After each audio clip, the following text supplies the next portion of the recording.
Вчера во Конче, денеска во Штип, в понеделник во Радовиш. Тоа се термините за јавни презентации и анкета за рудникот Боров дол, кој што треба да се отвори на територијата на овие три општини.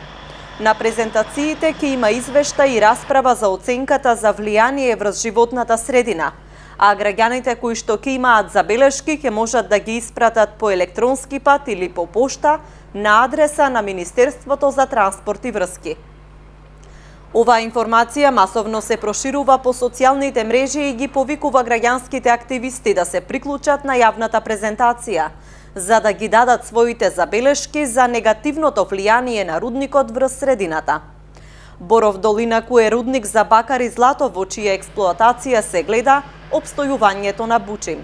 Доколку се отвори, стопанскиот живот на Бучим ќе се продолжи до 2031 година, во најдобра варијанта и до 2042, доколку се прошири Боров дол.